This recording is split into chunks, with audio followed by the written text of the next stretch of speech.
Françaises, Français, camarades, je vous demande la plus grande clairvoyance. L'extrême droite est aujourd'hui, plus qu'hier, aux portes du pouvoir. Nous avons l'opportunité de faire que demain moins qu'aujourd'hui. Pour cela, il faut s'interroger sur les causes.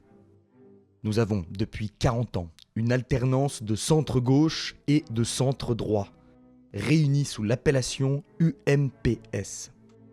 Les deux ont appliqué la même politique économique, le libéralisme. C'est l'idée qu'une économie ne peut que se porter lorsque les investissements sont faciles.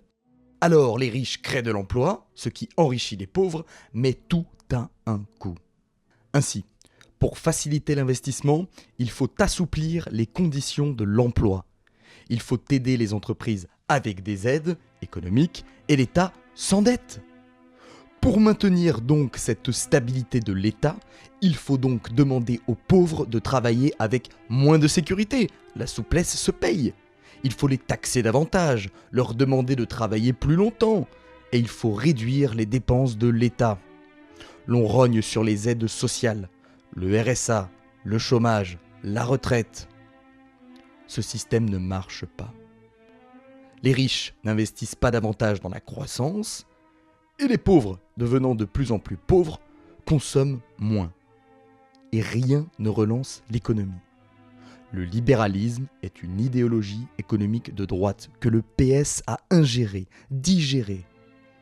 Nous avons eu Hollande, considéré déjà à l'époque comme l'aile droite du PS, qui a démontré l'abyssal vide d'une politique sociale libérale, jetant le discrédit sur une gauche entière.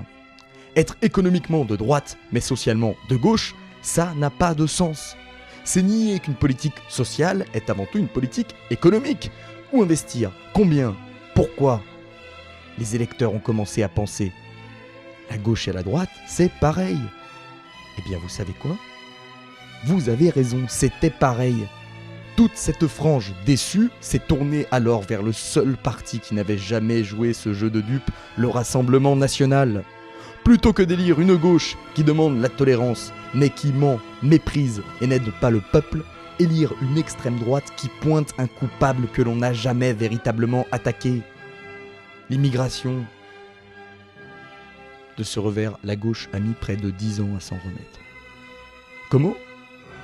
En abandonnant ce néolibéralisme, avec un programme et un discours de rupture enfin avec celui de la droite. Un programme de gauche, qui ne calque pas son plan économique sur celui de la droite, mais qui combat le racisme, l'homophobie, et qui propose une réelle alternative crédible à 10 ans de macronisme et 50 ans de libéralisme. Une coalition du Parti Socialiste, des Verts, des Insoumis et des communistes autour d'un programme véritablement, enfin, de gauche. Nous sommes majoritaires à l'Assemblée. Nous avons l'opportunité, le devoir d'essayer d'appliquer ce programme. Mais les néolibéralistes sont-elles des loups affamés à l'orée du bois lorsque la nuit tombe? À peine élus, leur voix s'élevait déjà.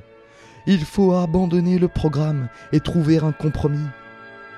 Mais comment trouver un compromis lorsque le programme est l'exact opposé de l'autre? De quoi parlons-nous? De politique sociale? Mais une économie à droite? Mais cela nous connaissons. C'est du social-libéralisme. C'est du Hollande. C'est ce qui précisément a tué la gauche au profit de l'extrême droite. Si la gauche cesse de représenter ce qu'elle porte aujourd'hui, elle saura ce qu'elle était hier, et c'est ce qui l'a tuée. Alors, ne vous trompez pas. Les négociations au sein du nouveau Front populaire ne sont pas une guerre d'ego. Personne ne se dispute la primeur d'être le fusible d'un gouvernement instable. C'est une guerre idéologique. Le compromis ou le programme. Le libéralisme ou la gauche. Les insoumis ont pour mot d'ordre le programme. Ils ont la conscience qu'une gauche de compromis au pouvoir la tuerait. Ainsi, ils refusent la candidature de Laurence Toubiana, une macroniste qui, au soir de la victoire, appelait déjà à l'abandon du programme. Peuple de gauche, ne vous trompez pas, ce n'est pas une guerre d'ego, mais un combat. Celui d'un système bourgeois contre un état de pauvres. Vous assistez à la dépolitisation d'une situation par les médias, qui aimeraient décrédibiliser la gauche et faire passer ceux qui défendent le programme comme des gens avides de pouvoir. L'union s'est faite autour du programme. Le Premier ministre doit représenter ce programme, un point, c'est tout. Alors, lorsque le PS exige le pouvoir sans tenir l'engagement de laisser la proposition au parti majoritaire, ce qui avait été convenu avant l'élection, lorsqu'il refuse Huguette Bello sans raison valable et propose une macroniste au poste de Premier ministre, alors leurs ambitions sont claires. Ils ne respecteront pas le programme.